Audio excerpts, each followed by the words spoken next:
Hey y'all, thanks for joining us for another episode of 911 Delta Tethered for Life. This podcast may not be suitable to all listeners due to language and subject matters. Please listen with care. What happened? Sorry. Just I hit dropped the out. instead of hit got it, I hit leave meeting instead. Can't leave meeting. Okay. All right. Oops. Oopsie. Hey y'all, welcome to the big 10th episode of 911 Delta Tethered for Life. I'm your host Anna, here with Y esta es Casey. Bienvenidos. ¿Cómo estás tu semana? Vas. No Eh. sprechen Sie español. Okay. So, if that gives you an idea, folks, of what tonight's episode is going to be like, culture diversity. But before we get into that, how was your week? Well, it's the week before Christmas, and it's just a regular shit show around here. Yep, here's So, but how was the cruising on the rough seas? it was interesting to say the least. It was still relaxing, but I was not a fan of the big waves and storms that we went through. It was not cool. But nevertheless, I was not working and I was not at home, so it wasn't so bad. Right. That would so be my luck going on a cruise though too. Be like, I mean, and it rained every single day except the one day, which we lucked out. It was the one day that we were actually in the really beautiful Half Moon Cay in the Bahamas, and it was 80 degrees sunny, so we did get to enjoy that whole day. But then it just went downhill after that. man. But Well, anyways, we're yes. home and back to reality. Oh, tonight we're talking about cultural diversity in the public. This one, yeah, sorry, this hits home for me. I apologize, Anna, I'm walking all over you. So this one's going to be a good one because it does hit home for me. I guess because I'm married into culture with the Spanish culture. So anyways. So yes, how does it affect, or what does it mean in the public safety world? Yeah, so I looked at the actual definition of cultural, and it's relating to the ideas, customs, and social behavior of a society. And so I've actually taught this class for the Criminal Justice Academy before. And it's really interesting because we always think of it as the like people of different ethnicities, different countries, different, as like the cultural thing. Like you're married to a Spanish speaking person. I've lived in different countries being a Navy brat, but we also have different cultures within our own American society. Mm-hmm. I mean, not just ethnic cultures. I mean, people who do like drugs, like that's a culture, and gangs and things like that are all also cultures that in public safety you have to deal with. And like, just like you speaking Spanish to me, and I'm like, I don't know what you're saying. I mean, I had a couple years of it in high school, but when you start rolling, I don't know. I might be able to pick out a word here and there. Same thing, like sometimes when you're talking to people who are using words you don't even know. Hell, I mean, for people who have kids that are growing up, like my kids are like, oh, that's sus, that's sussy. I'm like, I don't even know what that means. I don't even know what that one means. What it means suspicious. Oh. Right? It's not suspicious anymore. It's sussy. Okay. Sussy. Okay. Sussy. I'm like, okay. Gonna have to remember that one. Right. So that's like a whole cultural thing too, right? Just different age groups. Anyway, so cultural diversity in public safety can mean a whole lot of things. But one of the things that Indeed. we often deal with are the language barriers. Yeah, that's a huge one, unfortunately. A lot of us now who are more familiar with Spanish because it's common, Yeah. but you get into some of these other languages and you're like, oh, I don't know what that is. So normally what happens is we have a translation service available, and they can actually, if you don't know the language, they will get somebody on the line who can listen to it, and they're supposed to be able to point you in the right direction. I've only had to do that a couple times, and I'm not, they never got me exactly to the right place, but they kind of got me close. So it Yeah, might I've have been, never had to do that. yeah, I've had and they were all well, actually no, one of them was an Asian speaker. And it's funny because I was actually born in the Philippines and I can pick out Tagalog pretty well, but I knew that wasn't what it was, and it was not like any of like, I didn't think it was like any of the other like Mandarin or Japanese or um and I can't remember what it was, but it was like a dialect of one of them. Like it, so it took like three people to get to the right person. And then I had another one that was an Arabic dialect. Like I think I had a Farsi speaker and they were able to communicate, but it wasn't like 100%, you know? Wow. I've never Yeah. had that one either. I've only dealt with well, Spanish obviously, and I've had one Mandarin call my entire 16 years. Um, Really? never had to use language line other than I would use it for Spanish, even though I speak fluent Spanish, but I wasn't sure about it at the time. So Never. yeah, we used to give a lot of people to you and be like, Yeah. Casey, they're speaking Spanish. Can you figure out what they need? And I could, it's just I didn't want to. And, and I know it sounds terrible, but once they know, and I'm not comfortable with it myself, even though I mean, I understand it more than I feel like I speak it, if that makes sense. But Right. because, they basically flip flop things backwards and compared to our language, the English language. And Right. so I get like, damn, is that right? But I mean, they really don't give a fuck, to be honest. Like, but then when they hear you trying, then they start getting faster. And I'm like, whoa, yeah, no. And I still can't to this day. If they get going fast, forget it. But if somebody pisses me off, then I get faster in speaking Spanish. So it's really weird. I know the So I do really well if I'm pissed off. uh the Germans would do the same thing. Like when I lived there and they would ask like a question and I would be like, "Oh, I only speak a little bit of German." And then they would just like launch into some explanation. And they do the same thing. Like basically every language except for English, the noun and the verb are in the other place. Why we have to be different, I don't know. But it's annoying if you're trying to learn another language. And then Mm-hmm. the Germans, like, they'll put like three words together to make just one long ass word. And you're like, what? Like, I don't know what that was, but okay. Um, so yeah, that was always interesting. They would do the same thing. And I used to at the horse farm that I was at, this girl she kind of was like you, and I kind of was like that too. Like she spoke, I thought, very good English, but she was not comfortable with it. And then I was not comfortable speaking German. And so we would have these hilarious conversations where I would speak English and she I would speak German.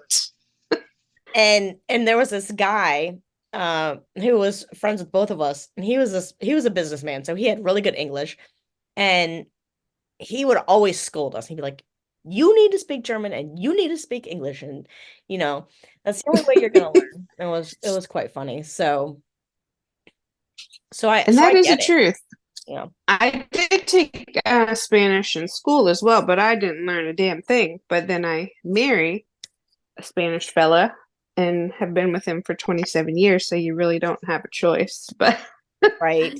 and I choose, and I'm the only white girl in the family that's married to a Spanish guy. I mean, there's a couple of us, but I'm the only one that has chosen to actually learn and speak it. The other wives are like, have no interest. Well, that's fine, but this bitch, I want to know what you're saying about me. I don't give a damn. Well, No. So, right. And so then how do you, because I know this happens frequently, when you get those callers on the line that they speak English.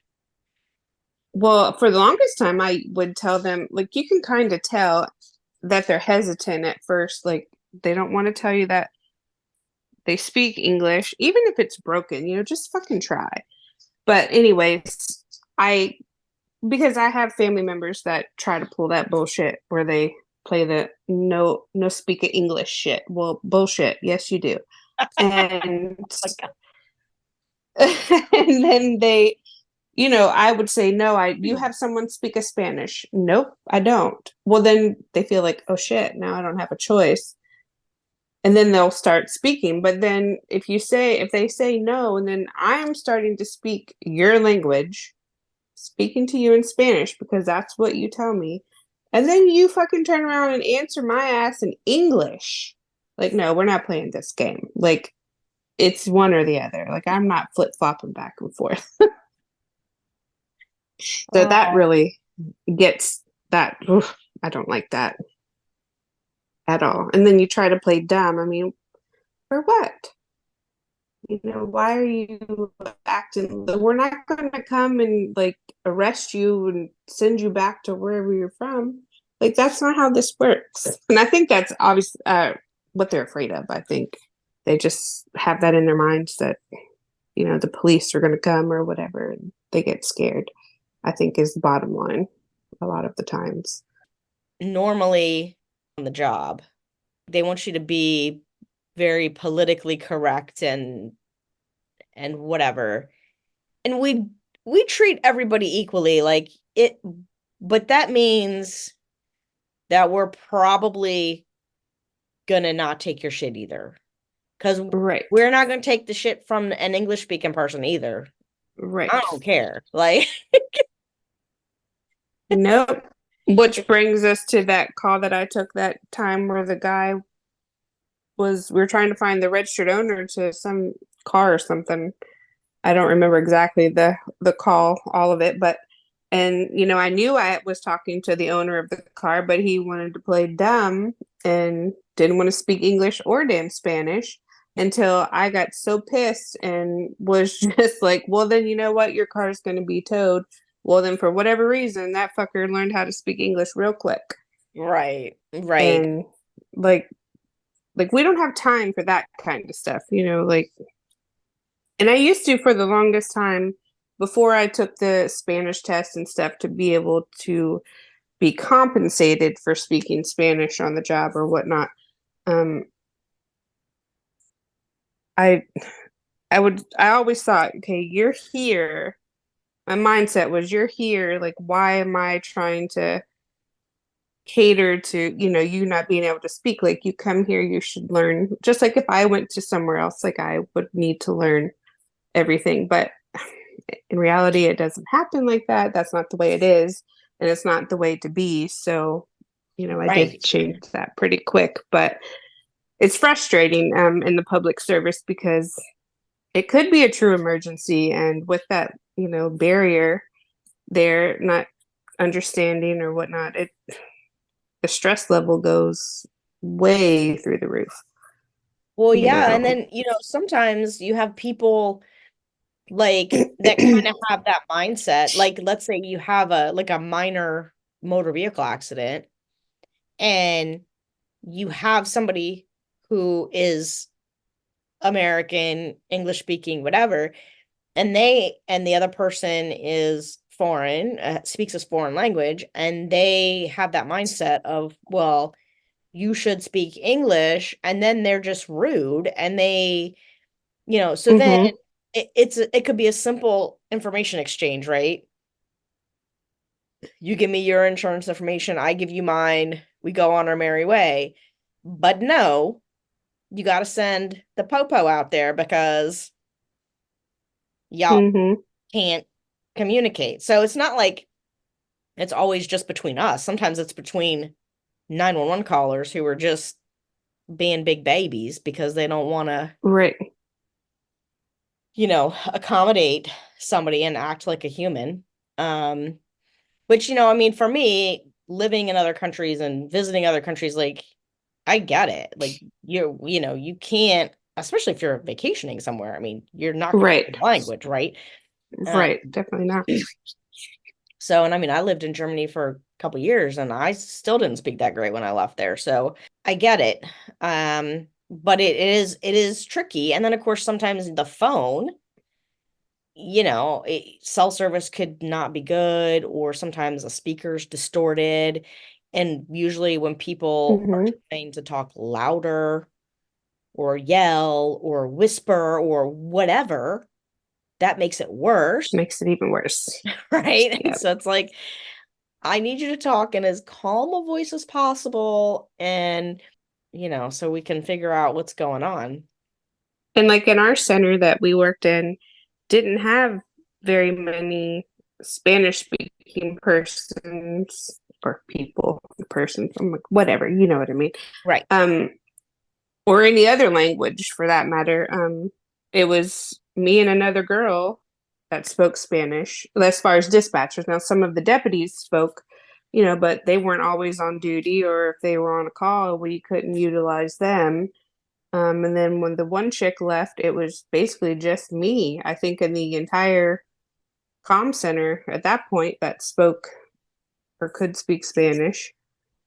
But the language line, that was such a pain in the butt because a lot of times they didn't understand that what you were going to do. Like, they hear the click because you have to click over onto the other line to get them on. And then they would think you hung up. So then you're like constantly, they'll call back and going through that whole mess. Right, right. And then you So even have though it helped, it was a pain in the ass to use.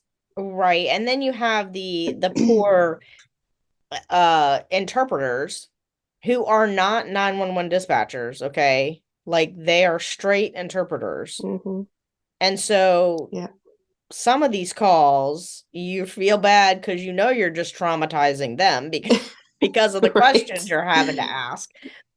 And then they're like, Yeah, because we don't give a fuck what we ask because we get paid to be nosy and be in every right, ounce of your business. Whereas these folks are like, oh God, I can't ask that. Yeah, you can. Like, just do it. right, right. Well, like somebody not wanting to speak English for fear of getting in trouble or whatever. And it's like somebody who's calling you for an overdose, not wanting to tell you that, or not wanting to tell you what Right. drug it is because they think they're gonna get in trouble. It's like, well, your friend's gonna die or not. Like we Mm-hmm. don't Yes. care, but if you tell us, Yeah, they can be we prepared can. rather than screwing Right. around, right, and checking some blood sugar when that's not the problem, Right. you know? Right. Yeah. And the EMD cards that we use to give instruction, that kind of thing. We actually had one set of those that they ended up getting um, in Spanish, but of course, nobody in the center would have been able to use them because they didn't speak Spanish. Yeah, and I always feared the whole liability thing, even though I knew I wasn't like saying anything that I shouldn't, but at the same time, you still have in the back of your mind. I mean, being a 911 dispatcher, anyways, you have always have that thought of liability, being sued or whatnot, but Right. Or having to that just explain in needed a court why little. you said what you said. Right. right? Like, And I know a lot of I don't know like proper Spanish. Like I know the slang Spanish, which is pretty much what everybody speaks around our community. Okay, so I found this funny 911 call clip from the show Paradise PD, and it is like the reverse of the guy who calls and says that he doesn't speak English. Even though it's a comedy and it's supposed to be funny, it is exactly what dealing with some 911 callers is like. What's your emergency? Sure. I don't know how to apply for you. Oh, you're speaking Spanish. Okay. I took a little in high school, so I got you. You're good. No, no hablo español. But you're habling español. Stop pasando. I think what is pasando is that you're speaking Spanish. No, habla español. Okay, let me get this straight. You're saying you don't speak Spanish, but right now you are speaking Spanish. Yes, I can see. Es que mañana me compré la que te echa la puerta. You don't know you're speaking Spanish. And before you hit your head, you used to speak English. Maybe try hitting yourself in the head again. Your cabeza.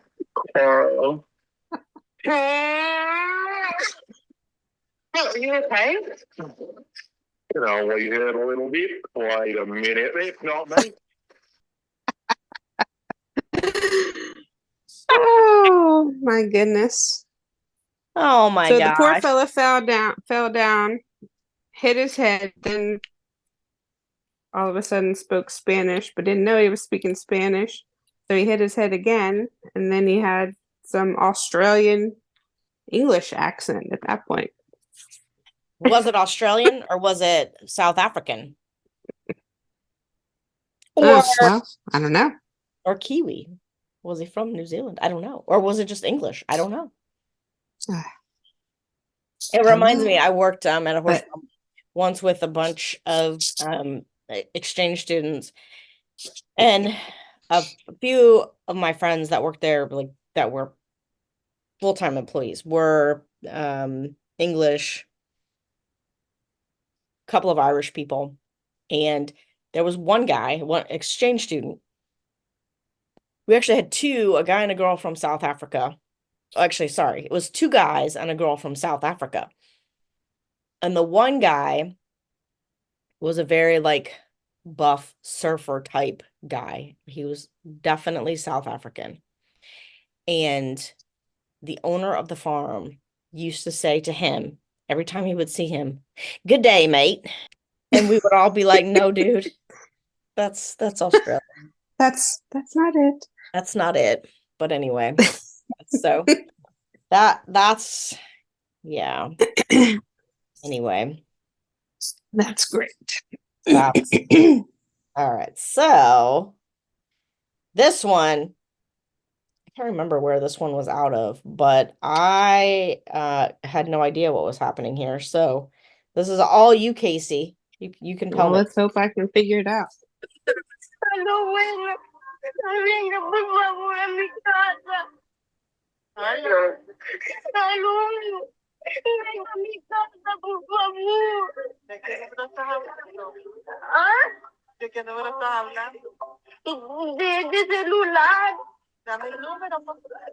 70. Ajá. 30. Ajá. 70. ¿Qué te pasa? Es que un hombre está peleando con mi mami. ¿Y dónde vive? No hay nadie ahí adulto que te pueda hacer. Dame la dirección, dame la dirección. ¿Dónde vivís? ¿Qué colonia? Aquí por Tiza. ¿Por dónde? Aquí casi por por la escuelita de Altavista. No. Espérese, hijo. ¿Aló? ¿Aló? ¿Aló? Por favor. ¿Aló? Ay. ¿Aló?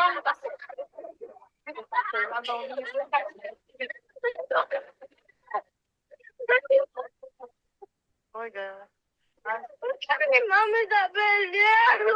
Por eso, ¿dónde está?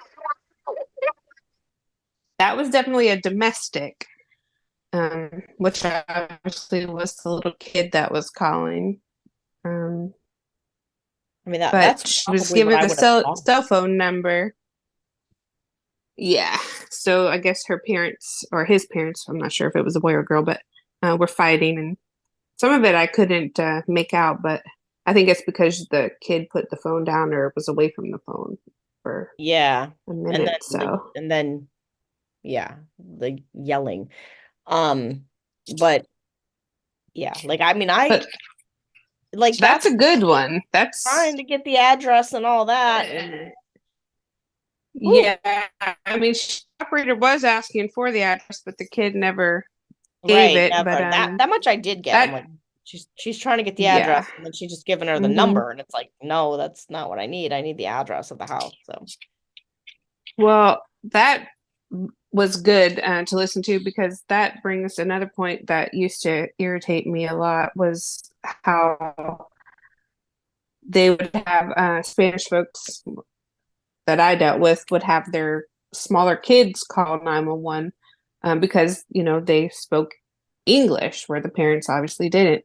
And that just used to burn my ass because, some things kids shouldn't be doing. And I mean, I get the parents can't communicate, but at the same time, it's kind of sad for the kids, that they're having to be an adult in this particular moment, scary right, situation or things they shouldn't even be involved in. So that used to irritate me a lot too, yeah, especially if you had to ask them like really detailed questions, things that you wouldn't want to talk to a kid about, but right. you'd have to because that was your only way to communicate. So Yeah, and I have definitely had some of those too, and I just a rescue type call or not a rescue. If it was a rescue type call, I don't feel as bad because I feel like it's more, yeah, sometimes it's embarrassing or whatever, but it's at least like that's something that people can't necessarily control, right? But then like you have a domestic situation. I know a lot of times I would just be like, it's a child calling and I'm not gonna go there. I'm not gonna ask those questions.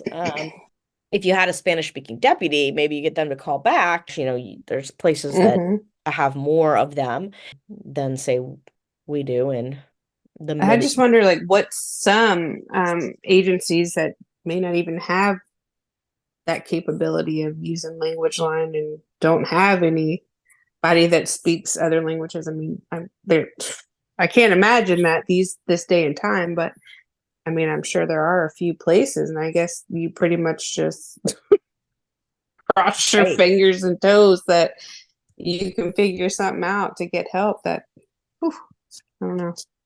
right, Hopefully, the technology part of it would work in their favor as far as getting the cell uh, transmitted or the landline location, that kind of thing. right. That's pretty much all you would probably have at that point. There's, Google Translate. So what other cultural things besides language do you remember that was a common issue? I want to say is like religion one too, like with the different cultures, like some folks don't believe in certain type of help, medical help. Not that I ever had that like while Right, dispatching, but I mean, I think that is a thing that they have certain beliefs about certain types of medical help. Um, right. And then you have the occasional sovereign citizen encounter. oh yes, that's a good one. We did have quite a few of those in the Yeah, agency. we got a few of those. We got a few of those out this way. So, yeah, Which that that in itself totally blows my mind. I mean, I don't know that I really fully understand that other than they don't have a law, right? Basically, they do what the hell they want to do, and that's right, gonna be it. they don't like our laws, so Yeah, they kind of do their own shit. yeah, which is interesting, and then they need help.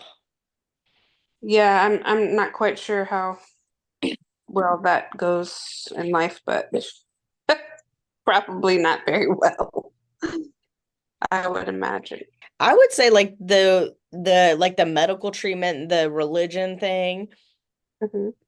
the times that I've dealt with that were like death, and people don't, want a certain thing, and it's like you don't Yeah. really understand. Like, if it's somebody that kind of died out of the blue, well, there's certain things that have to happen, Right. right? And then childbirthing, because sometimes you'll have people that are very home birth, and had this whole plan, and then that just went awry, and then they're panicked. Yeah, because they're not prepared for something Right. other than what they anticipated, but it doesn't always happen. No, no. And, in the culture diversity classes that were mandatory for dispatchers to take, I don't feel that I really learned much. No, and it's I only like mean, a 2-hour class. When I yeah, taught it was it's brief, and it's just, yeah, very brief. it basically just tells you to be nice to everybody. Yeah, pretty much. I mean, I mean, but in reality, nobody's gonna, in this day and time, this world is so fucked right now. Like, nobody really does that anymore. and we used to always joke. We used to joke about this on our original D shift all the time about either we were going to have to go to cultural diversity class or sexual harassment class Yep. because the shit that we used to talk about. Because it was a bunch of women and a black guy. Oh my God. We would give him all kinds of crap. When we had Mike on, things that we talked about when we worked together, 2 or 3 people in a basement closet for 12 hours. It just blows my mind now that people act so crazy Mm-hmm. about what you can and cannot talk about, and oh my God, you're gonna hurt somebody's feelings. And Yeah, it's too much. And me, I'm one of those. I make jokes pretty much about every damn thing, and I'm just not right in the mind well, at well, all. we talked about like that's a public safety thing. Like that's a coping It is. strategy It to is make like the jokes comedy about. and just. I Right. mean, And yeah, honestly, I feel like if you're if you're joking everybody the same, yeah. I mean, I I mean, don't leave anybody out. right? I'm fair. We're gonna talk shit about everybody. Everybody. I Everybody. mean, and Okay. like we used to say, we only talk truth, though. Like, It's it's no right. gossip shit. Like, it's truth. It's truth. Yes. It would really burn my ass when people would assume that law enforcement especially was, and it happens to fire rescue though too, but not as much because like as my husband would say, everybody loves a fireman. Um, but like they would just assume that law enforcement gonna be racist or not treat people fairly, and it's like these people are humans too. They Right. come from the same shitty places you do. I mean, I remember when they went to that listing the languages people spoke and compensating Hmm. people for that, and like the list and like the crazy shit that was on there. Yeah. I'm like somebody speaks Latvian? What the hell? You know, Yeah. I don't even know what that is. like, right? The general public sometimes have this like feeling about public safety people as like they're only one type of people. And we are just as freaking culturally diverse as the rest of the world. Yep, we It sure may are. be more women, well, in dispatch, there may be more women than men generally. But I think, and especially if you put all the departments together, in the country, it's going to be a real diverse group of people. Your people. For sure. And I mean, you talk about all kinds of shit and nobody gets offended because you just know that that's the Yeah. way it is. You have to talk about it to understand it. And I guess that's the thing. Like people feel like that. A lot of times it's that they're afraid of something or they don't understand something. Hmm. And because are always in this thing of having to ask the hard questions and deal with hard shit. Yeah. We're, you know, like we'll talk about that crazy shit because why not? What else you can talk about at 3 in the morning? Yeah, I mean, and you learn from a lot of this stuff, and so that brings me to ask, what can we as dispatchers or public safety folks do to maybe help ourselves as well as the folks that, have different languages or whatnot, besides the culture diversity class, which we've already talked that you don't really learn much because it's so brief.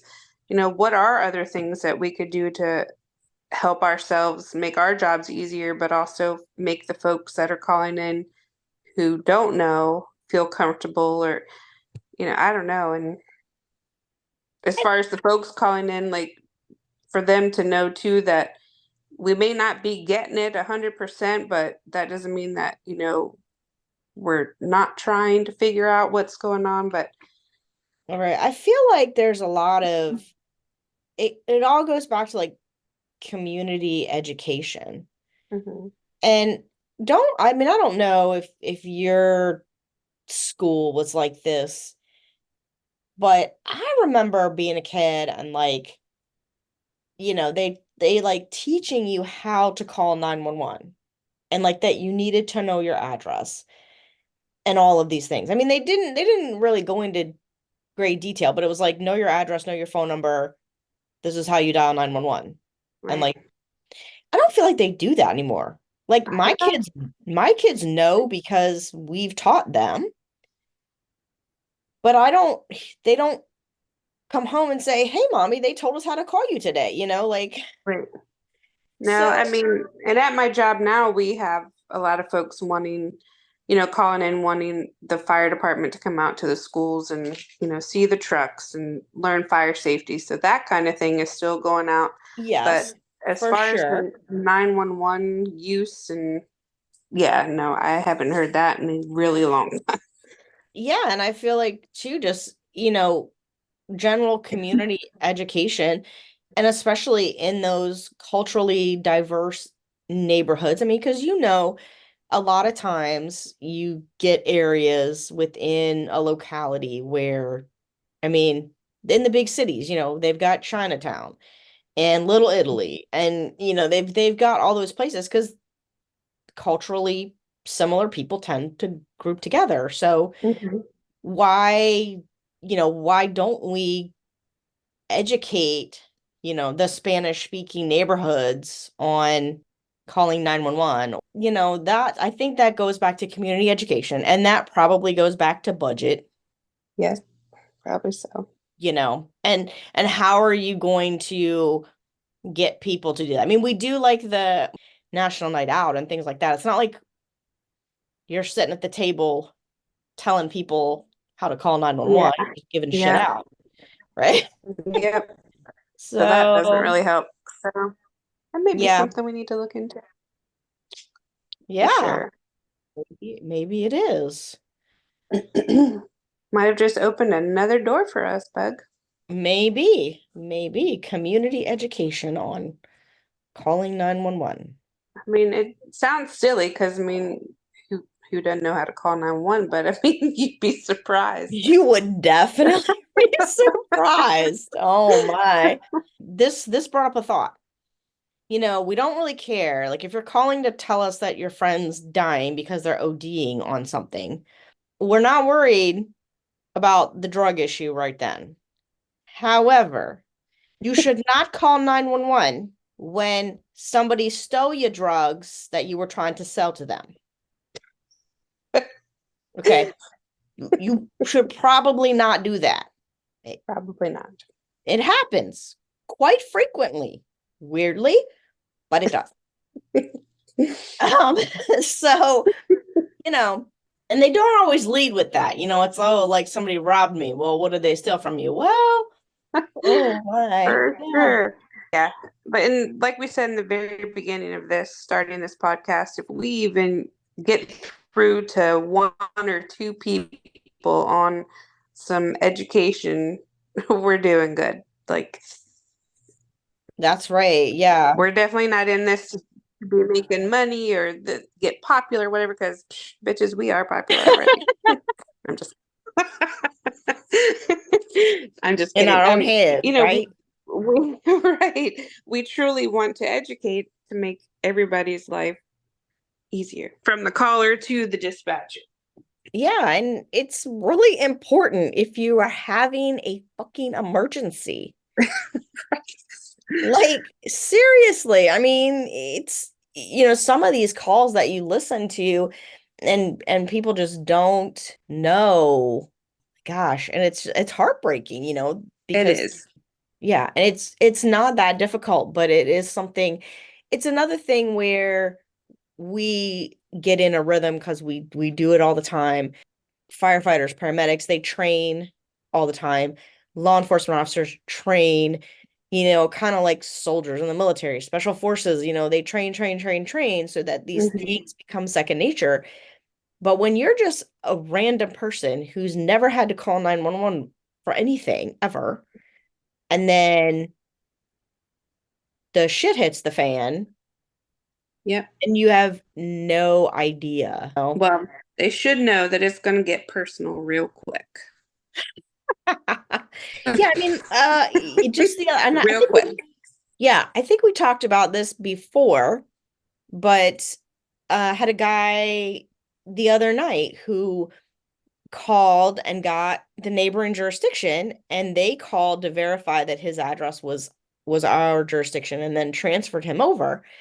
And when the 911 call came in on the Annie Alley screen, it popped up as that jurisdiction's address. And Oh, I'm Jesus. like, so I verified it with him, and then I noticed that it was a voice over IP. There you And I go. said, "Oh, well, you used to live here. You haven't changed your address yet." And he was like, "Oh," and he was an older guy, and he was calling for his wife needed medical assistance. Well, if she had been in really bad shape, that Yep. whole process took at least 5 minutes Yep. for them All to that time later. call, right, for us to figure out, and I think the call that we talked about, I think it's probably a bunch of episodes ago now, but where I think we talked about this, I don't remember, but it was like a burglary that was happening and it was two kids and they were in California, Yeah. but their voice over IP was still coming to Under their app. Virginia, right? Yeah. So that's important shit to know. Like when It you is. move, you got to change your address. You can't just pick up your ex And if box you or whatever. hadn't even thought of that, which some folks in that moment in time wouldn't even Mm-mm. think about the voiceover. I mean, you would have been probably transferring that person back, like it could have went on, who knows? Right, right. If I So, hadn't done this for enough years to know, right, I need to check. Because, I mean, and the address that was on the screen was not the address that she gave to me when she called. So I'm like, right. Which that shows that you cannot assume ever in this job that right. just because you have something on your screen, that doesn't necessarily always mean that's the That location. So is that's a good, correct. yeah. Right. And so yeah, I mean, just even little things like that, like people don't Well, know. hopefully he will listen and change that, because that could potentially save a life. Yeah. Yeah, definitely. All right. I got a shout out to Lake of the Woods Volunteer Fire Department because they probably still do the best Santa run ever. Woohoo! And Santa, by the way, loves the show, which is super cool. Yes, I Um, saw that. I do have kind of a funny story about that though.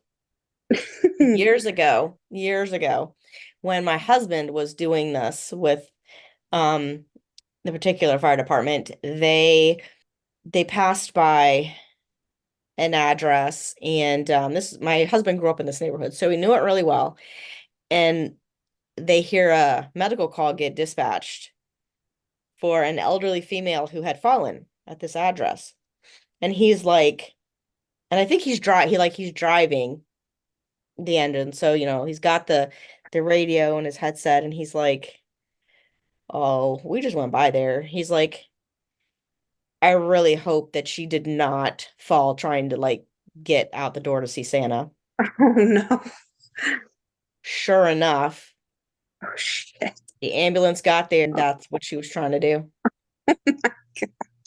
Yeah, That's awful. not Well, funny. I'm glad Santa likes the podcast, and I hope this year I'm on his not naughty list. I want to be on the good list.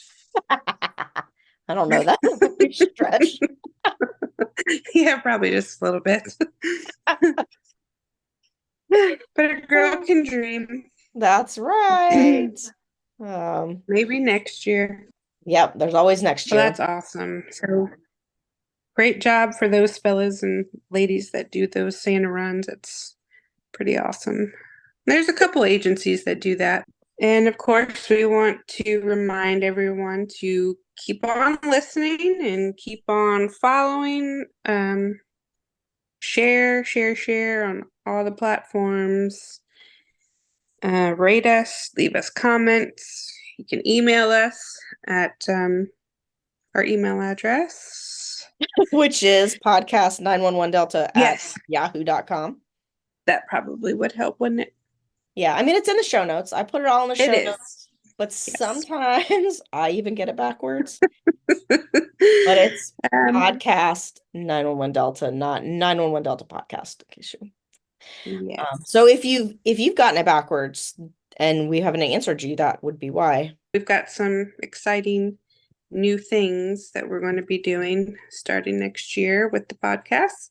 Maybe some giveaways, Some merch. merch. Yep, working on that.